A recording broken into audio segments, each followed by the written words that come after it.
Hey, what's up guys? It's Matt, and I wanted to shoot this today.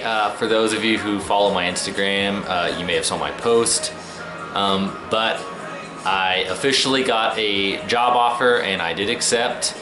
So I'm super pumped about that.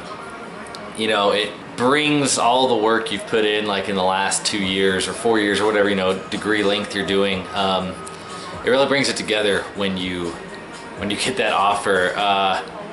You know, between school and then just after school, you know, you're stressing about the exams. You have the TMC and the CSE. You know, and I was lucky that I passed both first try. And now, you know, it's been a while. That was back in May. May 29th is when I passed my CSE. And then I did have some licensing issues. Basically just, it was communication stuff where like they're kind of, I don't know if they're backlogged. I mean, a lot of people graduate at the same time, and I'm sitting around waiting, and then you find out, oh, like they're missing something. Like, okay, great, and you got to go fill that back in and try to get it expedited. But so then on July 6th, I got my license to practice in the state. So I'm like, sweet. Then I can kind of amend a lot of the profiles I had on the different hospital websites, amend any applications I had in to say now, hey, I do officially have a license. You know, change that from like an other status on the license to like, hey, yes, I have a license, Arizona Respiratory Care Practitioner with my license number. Cool. And then it's just, Arizona's a weird place. We have kind of a rather large census drop in the summer. There's a lot of what we call snowbirds, old people who only live here like half the year, maybe a little longer than half the year, because we do have pretty nice weather the rest of the year. But our summers are so ridiculously hot, and our monsoon comes, so it's humid. So it's kind of like living in a place like Texas, like Austin, or anywhere near the coast where you get those really high, like high 90s, low 100 temperatures, but then you have really high humidity. That's what at least Southern Arizona is like during this time of the year, so it's pretty miserable. So a lot of our old people leave, and then, you know, census in the hospital drops. So jobs aren't always abundant. Tucson in general is kind of a saturated market as it is. So, you know, between Tucson and Phoenix, I had some applications. I'd had a little bit of contact with some recruiters. None of it really turned into anything, just by a matter of luck. My #1 hospital had opened 2 spots, and 2 of my classmates had got them, and I was super pumped. I mean, the classmates who got them were certainly on par with me, you know, in terms of like, it made sense that they were sought after. One of them wound up accepting another position, which opened the door for me. When I heard I had a feeling they'd reopen it, I started being very aggressive, reaching out towards my directors, my instructors who work there, anyone basically who would listen to me, to put a bug in their ear, and culminated in me basically, when I saw the post, again, applying and getting a call last Thursday. I got the call, and then Friday had the interview, and so kind of stewed over the weekend. I felt really good about it. It was a very casual interview, not so much the, you know, I'd gone like over the weekend and studied all like the interview tips, reviewed all that stuff, made sure I had answers for all the kind of common interview questions and things like that. Just, and then try to be super casual, and a little bit of interview sprinkled in, a lot of just conversation. So it was very comfortable, because as many times as I've been to this hospital through my clinic rotations, like it's still super nerve-wracking when you know that like the end result of this is that gainful employment. So, and then about 8:50 on Monday morning, so today's Wednesday, so 2 days ago, got a call, and it was the HR department with the official offer. They were excited, and I was even more excited.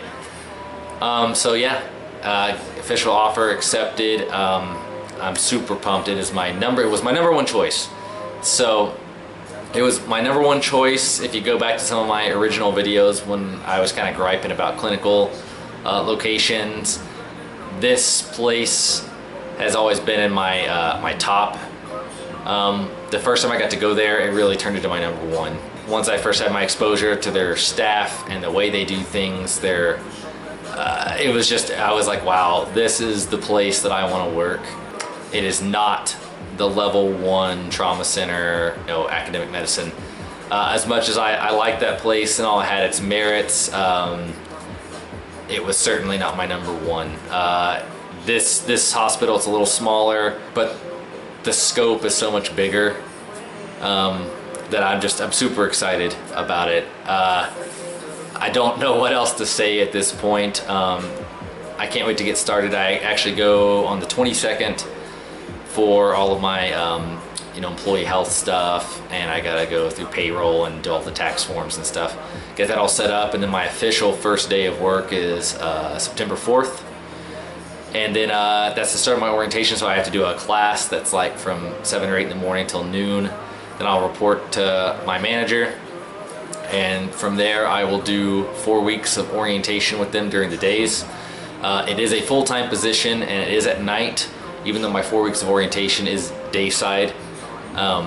And we do 40-hour weeks there for orientation, so I will be like 6:30 to 3 or 3:30 or something like that for 4 weeks, and then I will transition to night side, where I will be a full functioning, fully fledged therapist there. So I'm just really excited. I don't know what else to say. I'm pumped to get my number one pick by manner almost of kind of luck. I mean, eventually I figured I could have gotten on there, but just to get it as my first position, I'm super excited to be a part of that crew and to learn beyond, you know, that rudimentary level. Like, you know, you graduate from respiratory therapy school, you pass the exam, you've proven that you're a competent and safe therapist at kind of the most rudimentary level.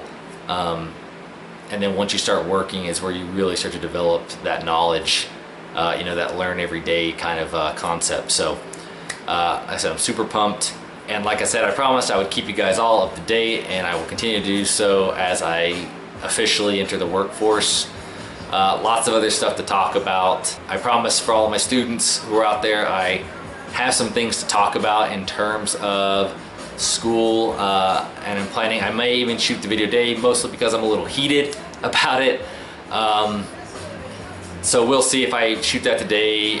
My camera battery's kind of low, I forgot to charge it, so, but if not, I might shoot it today and get it uploaded later. But anyways, guys, I'm gonna end it here. Thank you guys so much for all of the support. And a big shout out to Amy, the Breathe Easy Respiratory channel. I imagine most of you probably follow her on getting her RRT. So congratulations, Amy. Anyways, guys, everybody take it easy.